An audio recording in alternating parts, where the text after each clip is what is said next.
Welcome back, guys. How are you all? I hope that you all are fine and enjoying the videos. So friends, today we are going to continue our topic and the name of the topic is preposition. हम preposition of time को सीख रहे थे, right? तो हम उसी को continue करने वाले हैं and today we are going to learn some new prepositions. आज हम कुछ new prepositions सीखने वाले हैं like since, for, in and within. Firstly, we will discuss about the difference between since and for, and after that we will learn the difference between in and within. So are you ready? Okay, let's start. Since denotes the point of time or when an action begin. Since का use हम करते हैं ये show करने के लिए कि point of time कहाँ पे है, यानी कि जिस काम के बारे में बात की जा रही है या जिस चीज़ का भी टाइम हम बता रहे हैं उसकी स्टार्टिंग पॉइंट कहाँ से, और व्हेन एन एक्शन बिगिन, काम जो भी शुरू हुआ है वो किस पॉइंट से शुरू हुआ है. Okay. And for denotes a period of time. For क्या करता है? फॉर हमें टोटल टाइम पीरियड काउंट करके बताता है और indicates the duration of time. Time का ड्यूरेशन बताता है, अवधि बताता है कि काम कितने टाइम के लिए हुआ. देखिए, अगर मैं एक सेंटेंस बोलती हूँ कि मैं सुबह से पढ़ रही हूँ, तो इसमें जो काम हो रहा है उसका स्टार्टिंग पॉइंट बताया गया है सुबह से, राइट. तो इसलिए हम वहाँ पे क्या यूज़ करेंगे? सिंस. और ट्रांसलेशन क्या होगा उस सेंटेंस का? I have been reading since morning. मैं मॉर्निंग से पढ़ रही हूँ. ओके. बट अगर हम फॉर का यूज़ करते हैं तो हम स्टार्टिंग पॉइंट ना बता के उसका टोटल टाइम पीरियड बताते हैं, उसका ड्यूरेशन बताते हैं. जैसे I have been learning English for 6 months. मैं इंग्लिश सीख रही हूँ 6 months से. ठीक है. तो 6 months क्या है? वो टोटल ड्यूरेशन बताया गया है उस काम का कि 6 महीने से मैं सीख रही हूँ. तो वहाँ पे स्टार्टिंग पॉइंट ना बता के टोटल टाइम पीरियड आपको कैलकुलेट करके बताया जाता है. ओके. सो आई होप आपको सिंस और फॉर का डिफरेंस समझ में आ गया होगा. चलिए कुछ पॉइंट्स देखते हैं कि किन के साथ हम सिंस यूज़ करते हैं और किन के साथ for. Since, like if we are talking about a particular or an exact point of time, we will use since.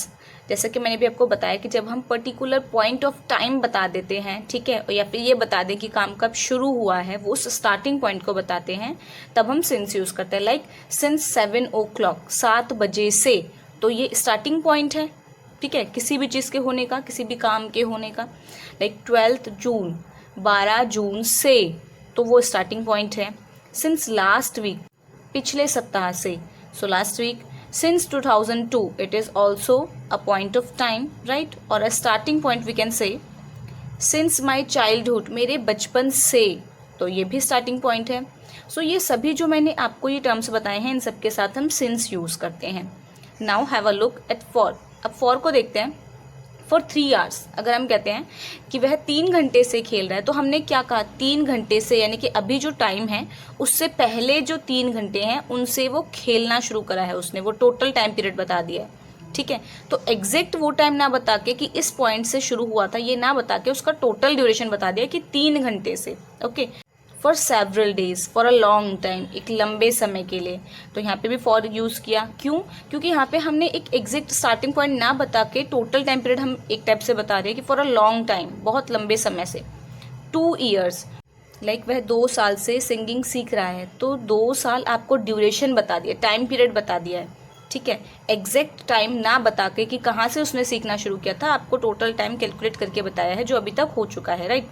5 months, कौन से 5 months ये हमें नहीं पता, ठीक है, लेकिन 5 months आपको उसका टाइम पीरियड बता दिया गया कि ये ड्यूरेशन है उस काम की. ओके. तो सिंस हम जब हमें exact particular point of time दिया जाता है, या हम ये कह सकते हैं कि काम कब शुरू किया गया है वो एग्जैक्ट पॉइंट हमें बताया जाता है, तो हम सिंस यूज़ करते हैं. और फॉर का यूज़ हम करते हैं उस टाइम पीरियड को दिखाने के लिए, या फिर कह सकते हैं कि ड्यूरेशन ऑफ टाइम दिखाने के लिए. ओके. चलिए अब हम इसे कुछ एग्जाम्पल से क्लियर करते हैं.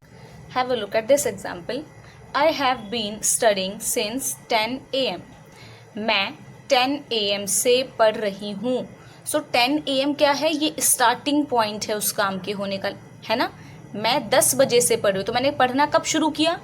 10 बजे से, और वो काम अभी भी कंटिन्यू है. ठीक है. तो यहाँ पे हमें स्टार्टिंग पॉइंट बताया गया है. That's why we have used since. इसलिए हमने यहाँ पे इस केस में सिंस का यूज़ किया है, राइट. अब नेक्स्ट एग्जाम्पल देखते हैं. I have been reading in this school since 2014. मैं इस स्कूल में पढ़ रही हूँ कब से? Since 2014. So 2014 is a starting point here, right. 2014 से पढ़ना शुरू किया गया है उस स्कूल में, तो इसलिए हमने यहाँ पे सिंस यूज किया है. चलिए एक और एग्जाम्पल देखते हैं. It has been raining since 4 AM. 4 बजे से बारिश हो रही है. तो काम का होना यानी कि बारिश का होना कब शुरू हुआ? 4 बजे. तो 4 बजे क्या है? ये उस काम के शुरू होने का स्टार्टिंग पॉइंट है, इसलिए हमने यहाँ पे सिंस यूज किया है. ओके, और हमें एग्जैक्टली टाइम बताया गया है यहाँ पे, ये पॉइंट ऑफ टाइम है, राइट. तो इसलिए हमने यहाँ पे सिंस यूज किया है. Next example is Radha has been playing since morning. Radha morning से खेल रही है. तो what is morning here? It is also a starting point. ये स्टार्टिंग पॉइंट है किस चीज का?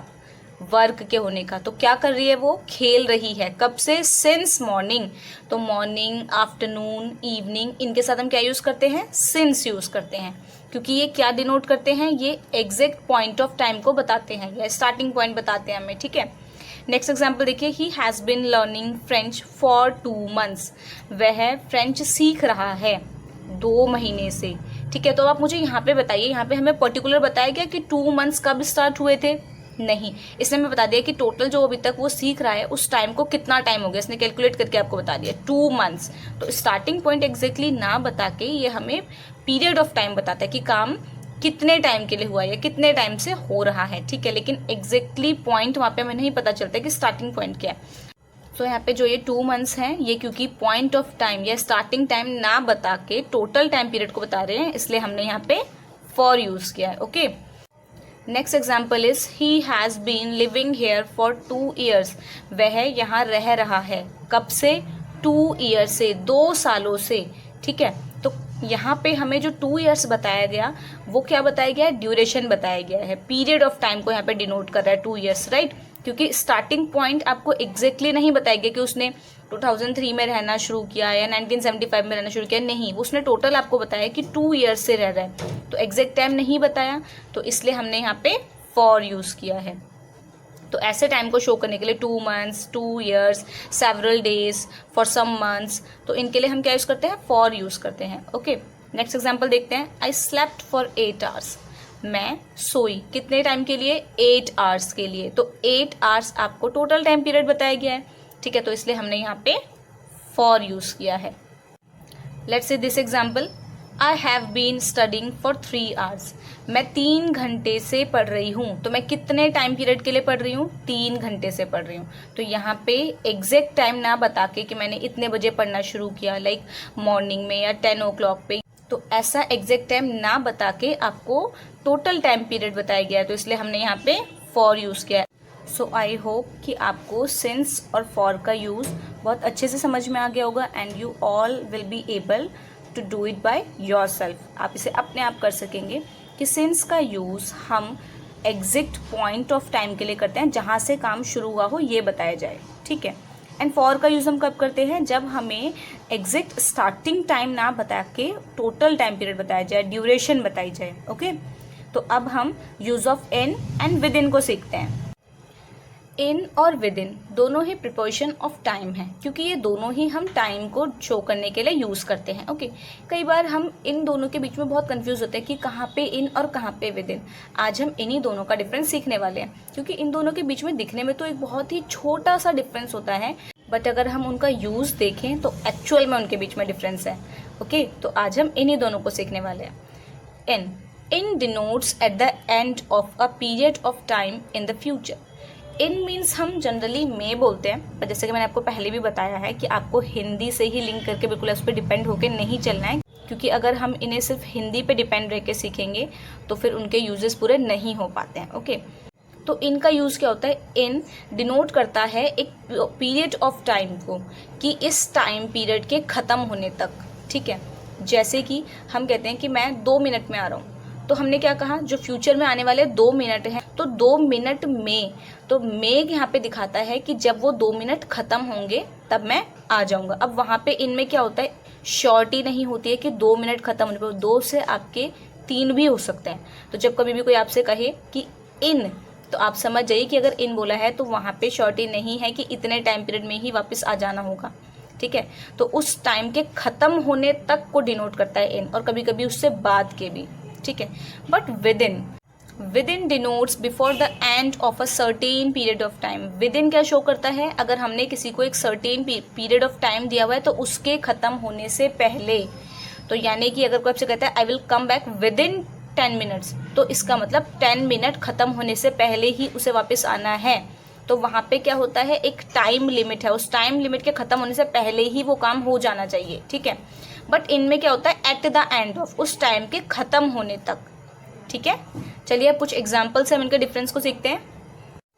फर्स्ट एग्जाम्पल है they will be back in 2 hours, वे 2 घंटे में वापस आ जाएंगे। तो देखो यहाँ पे इन क्या है, ये हमें टाइम शो कर रहा है, राइट, इन 2 hours, तो इसलिए प्रिपोजिशन ऑफ टाइम है।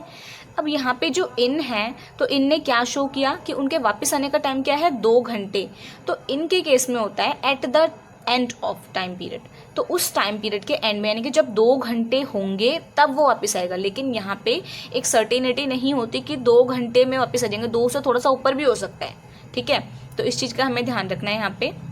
नेक्स्ट एग्जाम्पल देखिए, they will be back with in 2 hours, वे 2 घंटे के अंदर अंदर वापस आ जाएंगे। विद इन का मतलब होता है के अंदर, ठीक है। तो 2 घंटे के अंदर अंदर वो वापस आ जाएंगे। यहाँ पे क्या होता है, एक टाइम लिमिट जो दी होती है उससे पहले ही काम होना है, जैसे आपके एग्जाम टाइम भी होता है, तो you have to complete your exam within. अब विद इन वहाँ पे है तो जो टाइम पीरियड है उसके अंदर अंदर ही आपको काम कंप्लीट करना है, एग्जाम कंप्लीट करना है। लाइक 2 hours है या 3 hours है, तो वहाँ पे क्या होता है, एक चीज़ वहाँ पे सर्टेन है कि उस टाइम से पहले ही वो काम हो जाना है, लेकिन इनमें वो सर्टेनिटी नहीं होती, ठीक है। He will return in a week, वह 1 week में वापस आ जाएगा या अ वीक में वापस आ जाएगा। तो वीक क्या है, ये जो टाइम पीरियड है इसके एंड तक वो आएगा। जब 1 week कंप्लीट होगा तब वो रिटर्न करेगा, तब वो वापस आएगा, ठीक है। अब 1 week ख़त्म होने पे ही उसका आना सर्टेन नहीं है यहाँ पे कि बिल्कुल वो आ ही जाएगा। 1 week से 8th डे भी हो सकता है, लाइक 1 week में 7 days होते हैं तो 8th डे भी हो सकता है, ठीक है। But he will return within a week, वो रिटर्न आ जाएगा विद इन अ वीक। तो अब उसको 1 week के अंदर अंदर ही वापस आना है, यहाँ पे कमिटमेंट है, ठीक है। तो जहाँ पे भी आपको विद इन दिखाई देगा डेट मीन्स वहाँ पे एक तरीके का कमिटमेंट होता है कि उसके अंदर अंदर ही वो काम हो जाएगा, ठीक है। तो वो 1 week के अंदर अंदर वापस आ जाएगा, तो ये वीक खत्म होने से पहले वो काम हो जाएगा, okay. Next example is Riya will reach there in 2 hours, Riya वहाँ 2 hours में पहुँच जाएगी। तो ये जो टाइम पीरियड है इसके ख़त्म होने तक, यानी कि जब 2 घंटे पूरे होंगे ना अभी से, और जो 2 घंटे हैं फ्यूचर के, उसके पूरे होने तक वो आएगी वहाँ पे, वो वहाँ पे पहुँच जाएगी, ठीक है। तो 2 hours यहाँ पे बिल्कुल एक टाइम लिमिट नहीं है, 2 hours से थोड़ा सा ऊपर भी हो सकता है, ठीक है। But if I will say Riya will reach there within 2 hours, Riya 2 घंटे के अंदर अंदर वहाँ पहुँच जाएगी। तो रिया का जो ये टाइम पीरियड है इसके अंदर अंदर, यानी कि या 2 hours से पहले पहुँचना वहाँ पे बिल्कुल निश्चित है, बिल्कुल सर्टेन है कि वो वहाँ पे पहुँच ही जाएगी, ओके। तो आज की वीडियो में हमने प्रिपोजिशन ऑफ टाइम में use of since, for, in and with in को सीखा। तो अब हम नेक्स्ट वीडियो में कुछ और प्रिपोजिशंस को सीखेंगे, okay. Till then enjoy the videos, take care, bye bye.